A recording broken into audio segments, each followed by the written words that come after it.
And with me today, I'm joined by Tom Matt, who's the founder of Upsight Vision, a groundbreaking intuitive consulting practice rooted in his extraordinary journey through addiction, psychosis, and recovery. Formerly the owner of a successful advertising agency and devoted father and husband, Tom's life took an unexpected turn 13 years ago when cocaine addiction triggered a severe mental health crisis.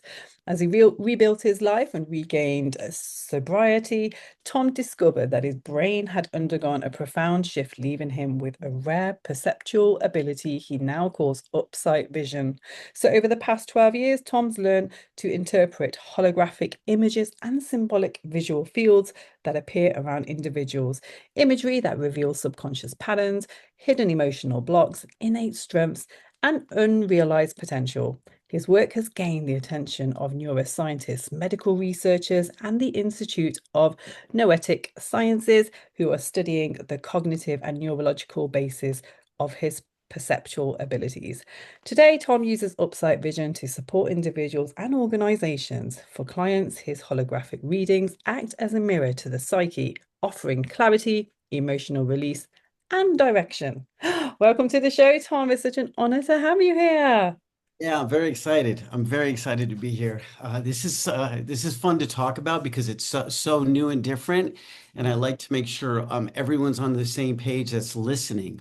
Because a lot of times when people hear this, they think, "Oh, it's a vivid mind's eye," or "It's an imagination." When in fact, this phenomena, upside vision, which let me just define it like this. What it is, it's the ability to see and interact with these holographic images that are everywhere around us, right? So not only can I see them and then I can change them with a thought, right? That's what I can do from my side. If I was going to read somebody else's or see, I shouldn't even say read, see someone else's, I just look at that and see what comes up. It's almost like a waking dream analysis, right? Because it's something, it's not mind reading. I can't read somebody's mind, right? You can't think of an animal, and I guess it's a dog, and it's not your deepest, darkest secrets. There's something that radiates from all of us. Well, if I'm given permission, you know what I mean, and we go Yeah. through a process here that comes out, and I read it to them. It's fun. I'm the IKEA furniture of this space.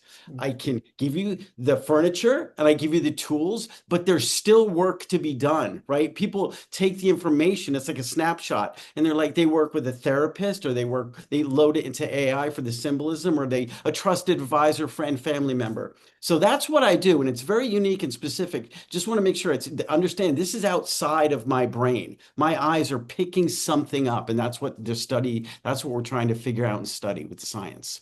Amazing. Thank you so much. And so, just kind of going back to your life, I mean, you were once defined by success, but then everything took a turn. Can you actually take us back to the turning point when addiction and psychosis rewired your perception of reality? Absolutely. So this is going back to 2012.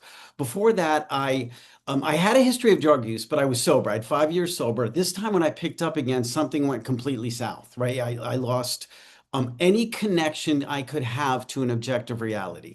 I would have a thought. I would think that thought is true, and I would act on it, no matter how, again, I can use psychotic or delusional that thought was. It was so bad. I walked out on my family, my business, everything I loved because I thought everything I believed true was a lie. I emptied my bank accounts and I went on this 1 year journey through hell. I wrote about this in a book. It was published in 2020 called Jesus Goes to Hollywood, a Memoir of Madness.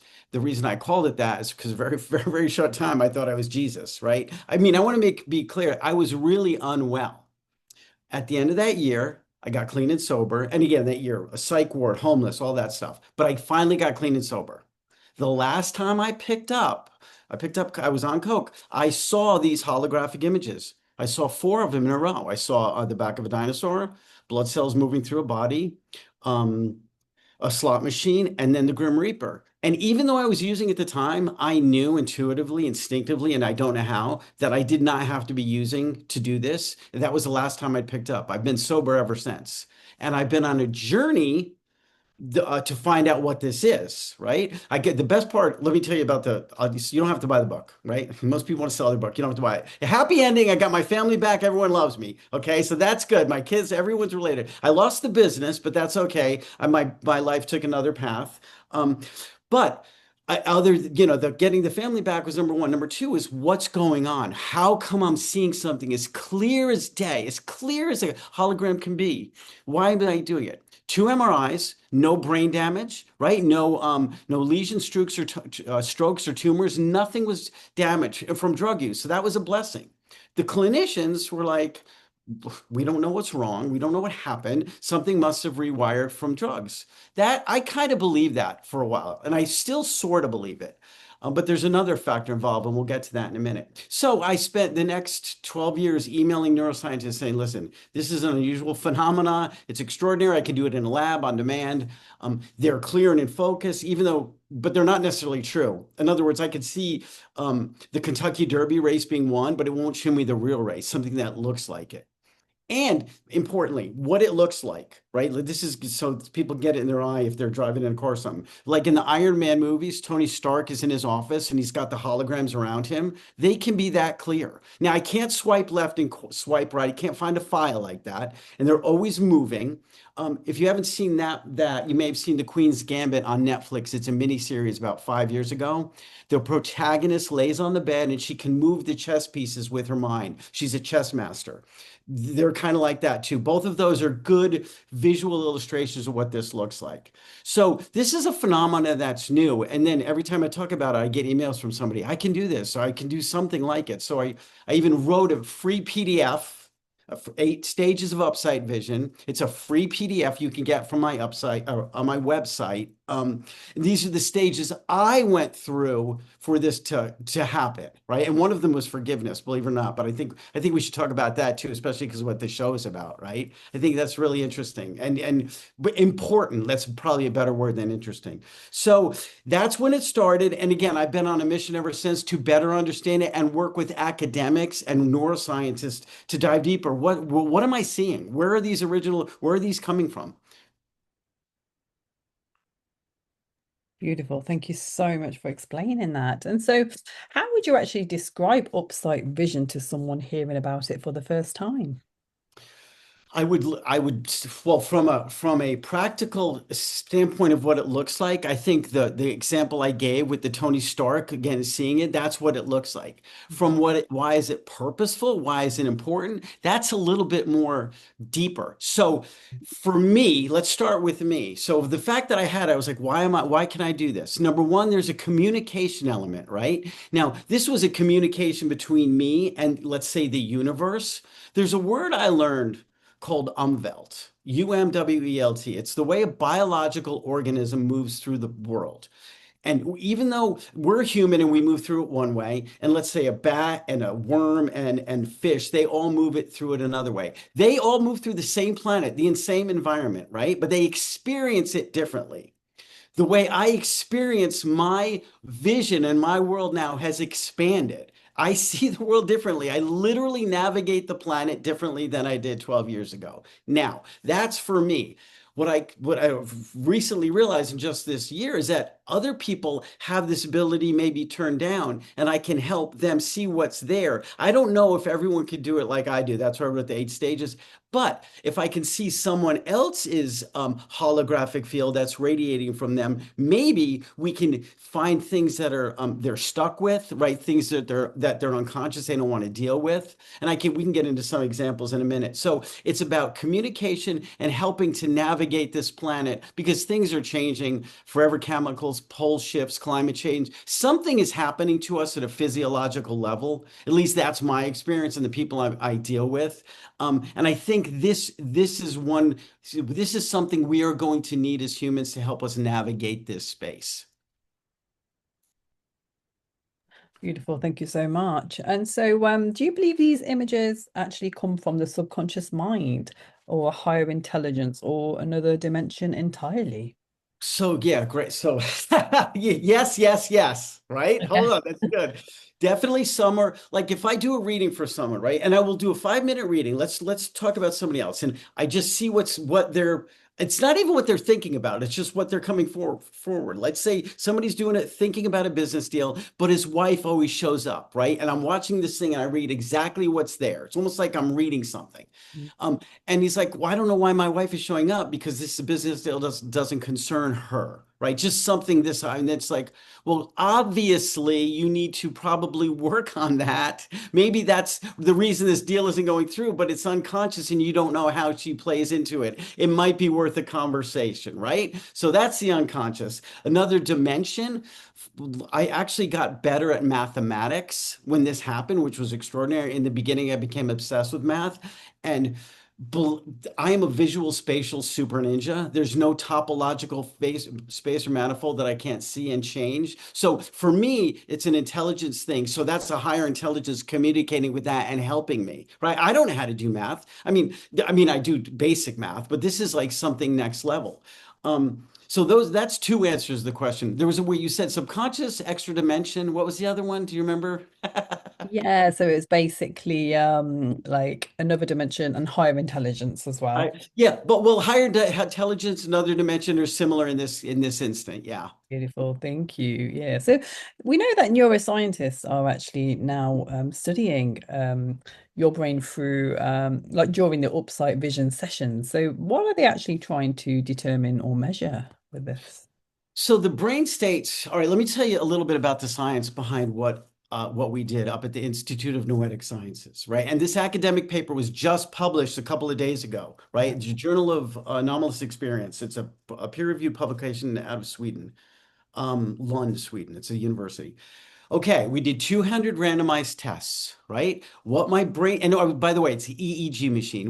I was hooked up to an EEG machine to measure all the traditional brain states, alpha, beta, theta, gamma, all of them. Okay, we wanted to measure my brain states against number one, seeing something and me thinking about it. Let's say it's an image of an apple, and I would think about it with memory recall and a vivid mind's eye. That's how most of us think about things, right? and I could drive a car. Well, actually, let me get through this. So that's it. And then I would see an apple and I would see it in front of me as a hologram. So we measured my brain states against across all of those. All the brain states are doing both of those. Mhm. Now, what was extraordinary is the brain changes were different across all the traditional brain states. The biggest one, or the biggest surprise to me, was the alpha brain state, because that's traditional resting, just default mode network. While I'm seeing this thing, my brain is very active. It is not resting. It's doing a lot of work. In fact, the left prefrontal lobe area, I'm not sure the science, the exact words, is working. I don't want to say overtime, but it's doing a lot of work. Spatial intelligence, cognition, and even emotion are heightened when I see this image in front of me. So we wanted to see if there were actual brain, traditional scientific EEG brain changes across those with the science. That's what we want to see. And it was unambiguous across all, it was unambiguous. So that's what they're trying to study. And then, of course, what's happening, perception. But this is the first groundbreaking study around this perception. Wow, amazing. Yeah. So your ability actually appeared after addiction and psychosis. So do you actually see trauma as a catalyst for expanded perception? So, short answer is yes, but let's jump in, right? So I would never wish this on anyone when I went through. In fact, when I wrote this, when I started talking about this, I'm like, I know somebody's probably going to go through. There's so many people on the planet. People have trauma. I want to make sure if they go through something I do, that they're not alone. Because when I came out of this, I was like, I'm alone. I felt like I was crazy or unwell. And I want to make a real clear thing here. I was unwell, right? But it's like a broken leg. And I know a lot of some medical psychiatrists don't want to look at this, but just like your leg can be broken and heal, a mind can be broken and get better. Some of them don't. Some of them have ongoing issues. Mine was not the case. Obviously, if there were drugs in, changed my brain state. So that's important to know how unwell I was and how normal, well, that you ask my wife, but how better I am and grounded in mental health now. So the trauma was absolutely a catalyst. Now, When I came out of this, I thought the thread, when people started coming, and I talk about this on podcasts, and people email me and say, "Oh my gosh, I can do this too. I can do this too."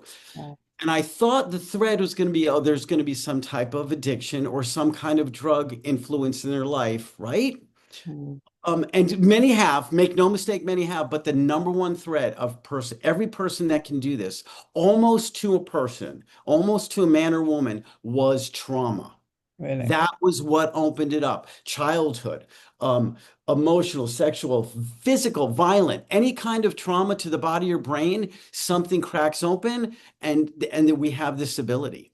Mm, Um, Look, can I say one other thing too about this? It's kind of related. So there's something called Charles Bonnet syndrome, right? Charles Bonnet syndrome is the ability is when people go blind, they have macular degeneration. Some people have the ability of have this the ability they start hallucinating these images, right? They're going blind, and those people think they're going crazy. They're like, they go to a doctor, the doctor's like, no, this happens. Sometimes people hallucinate when their vision goes. I think that's the brain screaming, saying, because obviously it's traumatic. I think the brain is saying, okay, our traditional eyes are going blind, but there's another way we can see and communicate. Now, I think this is related to that, the trauma side of it. Now, though you could be treated with drugs if you have Charles Bonnet syndrome, so they can go away. Or some people are like, hold on a minute. So I'm not going crazy. There's nothing wrong with my brain. I mm, mean, I'm going blind. Obviously, that's hard to deal with, but the hallucinations or these visions, again, they come and people deal with them. They find them entertaining. They live with them. Again, how you define hallucination, something you think is real and it's not. So mm, that's the challenge here. I know these are not hallucinations. I know they're not real. I don't think they're real, but they're vivid, right? I don't think that's, if I see a person, my mother there in a holographic form, obviously I know it's not my mother, but it's some kind of image of her, maybe from deep memory or something like that. So the brain is so extraordinary. The survival instincts, the way it's rewired, it's just the beginning of the study. So yeah, I'll leave it at that. wow, that's amazing. Thank you so much. And so, what do you normally say to people who may be afraid of their own inner world? Okay, so another great question, because there are things that show up here that are not pleasant. Mm, So you stop looking. It's not so I want to, that's another important factor. These do not overtake my life. All I have to do, it's not like they come in. I can control this, right? I shift my attention, I focus my eyes, and they're there. So if I happen to focus my eyes on it's something like horrible and I've seen horrible things, I stop looking. It's as simple as that. It's like changing a channel or it's changing another tab on your computer. You don't have to pay attention. mm, Now, if you see something and you can't get it out, I would say just don't do it. I would never tell, because some people say, what do you do about the horrible things? But if you decide to do it, it goes away just like any kind of thought. If you, for whatever reason, want to steal yourself, whatever image is there, it's never static. It always moves. So if you can sit through the discomfort of seeing an unpleasant image, it will move. And that's and it took me a while to learn that. But it's one of the things about this place. Nothing is static. It's like a river. Everything is moving. That's why when I do readings for people, I talk fast anyway, as you can see, but I talk fast because I don't mm. want to miss anything that shows up in this thing. I want to give everyone every detail that I see for them. Oh, it's beautiful. Yeah, absolutely. And so, what kinds of patterns do you actually see in people when you're actually carrying out the holographic readings? Like, is it similar patterns for everyone, regardless of the backgrounds? So you never know what is going to show up. But let me give you some themes, right? Again, we're talking Jungian archetypes that show up. Yeah. There's many times animals and animal symbolism. They Mm, will show up like a pelican will show up to somebody. You're like, well, they must live near the ocean or something like that. But there's somebody in the Midwest, so that's kind of weird, in the United States or something. Or if a camel shows up for somebody that lives in England, that doesn't make sense. But that means something. I think the universe or their unconscious is saying, look into camel symbolism and see what's there, and they can get a lot of insight. So animals of all types, archetypes, right? Archetypes, whether there's an archer or a wizard, or sometimes those things show up. Okay. Now, at the same time, I can literally watch some. I will read these things and I'll describe what happens and I stop and we talk about it. And the woman will say, "Well, that's literally what I did yesterday. I will watch somebody get in a car, drive to a store, buy a rug, put the rug on the ground, and that's what happened." So see, and why am I seeing that? What part, what's going on? So it literally anything you can dream about will show up. Mm. So there, like if I do an hour reading, there's some themes again being stuck, and you can be stuck in different ways. There'll be somebody walking around and their foot is stuck in a tar pit, right? Or there's somebody climbing up a hill because what they're doing is harder, and there's always a hill is associated with the question or the thing we're looking at. Obviously there's something there that needs to be analyzed and thought about and discussed, because there's other times where things are perfectly flat. And you know what's wild about this? At Mhm. the end of the readings, I feel like the client or my person I'm doing. So there's this quantum entanglement that goes beyond any math I can understand. And the person I'm talking to, we vibe at the end of it. It doesn't matter. 5,000 miles away, 2040, it doesn't matter. It's extraordinary. Wow, love that, yeah. And so what does the actual process look like from your side and maybe the clients? Well, okay, so it's the type of clients that have come in, and I just started doing this year. So I've done just over 200 of these this year, Wow. right? Yeah, all right, this probably will not surprise anyone that's listening. Successful female business owners are the number one client. Smart, I kid you not, smart, successful female business owners, followed by musicians and people in the musical field and industry, right? And I think be the musicians because, something's coming in the air and they know this. And I think the women, it's because that intuition thing. And I know that's such a cliche, but listen, it's been proven, for if my 200 readings is any indication, women are plugged into something so much more than guys, and they know there's something there, even if they're not going to share it with their husband or their friends there, and even other people, they won't talk about it. They'll still come in and they'll be like, okay, that makes sense. It's really cool. So that's the type of client, and we look at anything. I can look at romance. I say, right, sometimes romance comes up, but I'm not a medium or a psychic. I can't tell if you're going to get married. Yeah, But if you want to look at romance and you see what's showing up, if I can see patterns, right? I can see things that show up that are related to romance, and that's the kind of thing that we focus on. that's so nice. Thank you so much. And so you work with individuals and organizations as well. So how has Upsight Vision actually supported businesses in ways that AI or analytics maybe can't? So yeah, so I offer that, and I've worked with it for the idea is, and no one's had this has not happened yet. So I've offered this done, but no corporation has come forward yet. But the idea around that, and this is based on my business experience and the Upside Vision readings. Yeah. Look, if you get a group of people, let's say 5 people that are on a task to get something done with whatever, have a project they want to deliver. Right now, those 5 people, are you going to use the AI to help get that project done?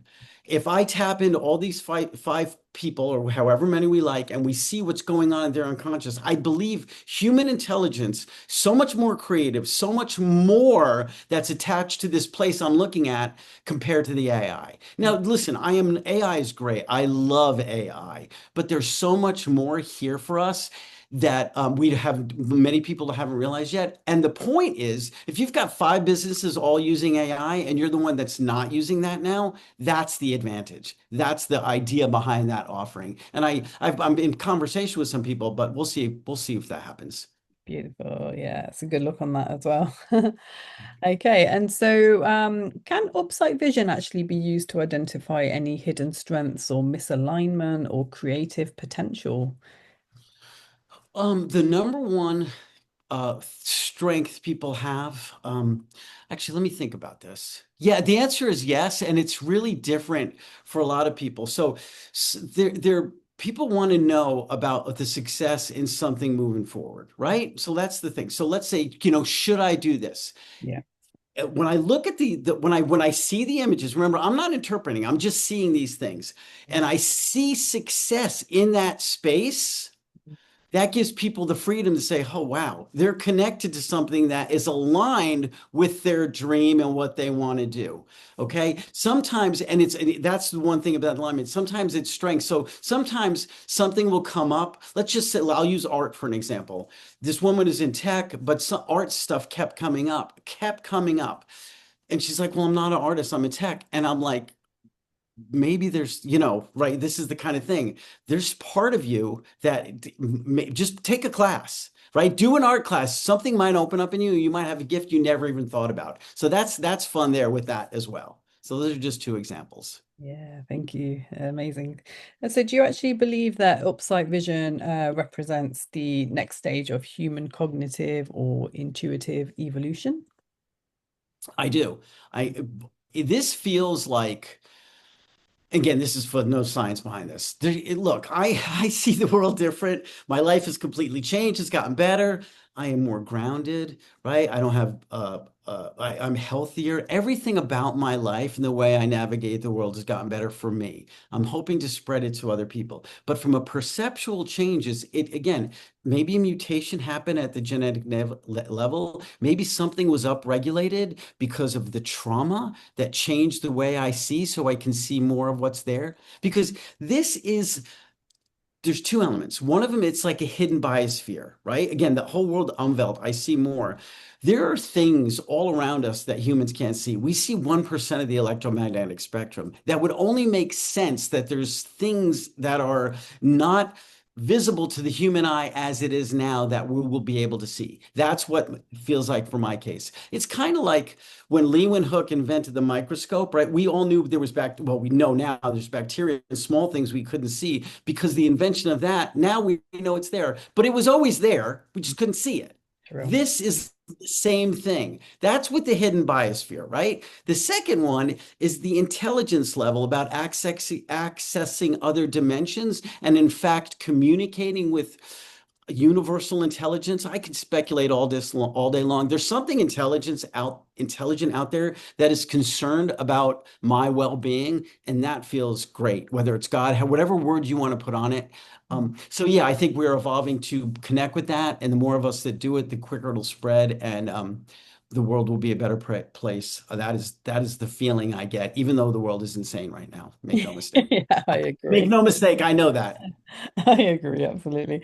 So, for someone now who may feel lost or disconnected or stuck, what's the first step in actually learning to see themselves more honestly?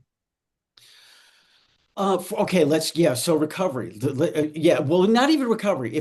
Well, both. First of all, if you think you have no hope and you're at the bottom, if I can get out of it, I just want to send the message, so can you, right? If I can get out, what I can do. Obviously, I stop drugs. If let's start with there, right? Go to meetings or whatever help you can get to stop doing drugs, right? Because you cannot navigate the world in a healthy way being addicted to something. I mean, this is recovery 101. Okay, so after that, feeling the first time you feel connected to this other thing is extraordinary. And that is really what this is about, right? Everyone talks about, or when you stop using, you feel disconnected from everyone because that's what your crutch was, the addiction. In this space, you are like, oh my gosh, you immediately have this awe and this connection to something so much stronger than you. And it is awe-inspiring. And it literally changed for me. I'm not saying that's going to change for everyone like that, but if it could for me, maybe can for you. I hope that answers your question. It does, yeah. No, that's lovely. Thank you so much. And so, Tom, what would you say is the most surprising insight that you've ever seen emerge during any of your sessions? The whole idea that there's an intelligence that's concerned, that there's something out there that is like helping me. Let's just call it God. Mm. And I will give you specifically around these mathematical projects that I do, around this higher intellectual visual spatial thing I do.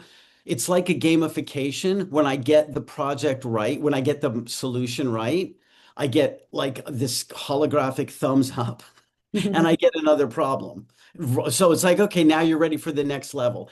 To me, that's extraordinary. I don't even know what that is. Non-human intelligence. I don't know what it is, but I know it cares and it's smart. and it's helping guide me in that way. So that's another one. That's one. And even actually, followed completely by realizing some of these are coming from other people and I can tune into them. That is right. That is right followed up on that. The fact that I can tune into this kind of like a dog whistle, they can hear things, I can see things. Wow, beautiful. Yeah. So where can my listeners find out more about you? I'll just tell you it's tom-matte.com. That's my website. You can see everything about me is there. The book, if you want to look at a session, if you want to look, the free PDF, definitely if you want to look at the free PDF about, especially if you're going through something like this, the 8 stages of Upsight Vision. If you're seeing things and you know you don't have a mental health issue, you're right. I want to be this clear. There's schizophrenia. This is not that. But if you're seeing things and you're like, why is this happening? This might be something to look into, right? This might be something. Or if you're just curious about it, if you know somebody's going through, but check it out at tom-matte. And if you Google Upsight Vision, I'm the only person that will come up. Beautiful. Thank you so Yeah, much. yeah. No, it's been such great having you on. I mean, do you have any closing words for my listeners? Yeah, we are connected to so much more. Skeptic, doesn't matter if you're skeptic, right?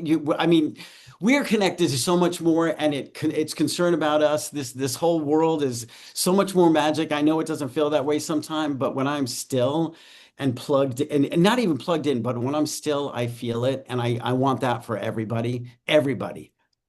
Oh, that's so beautiful. Thank you so much, Tom. It's been such an honor having you on to share your insights into Upsight Vision. I just think it's such a fascinating venture that you're on. And again, your journey's been so inspirational, just how much you've overcome. And I really do believe in this as well. So thank you so much for all the magic that you're creating in the world.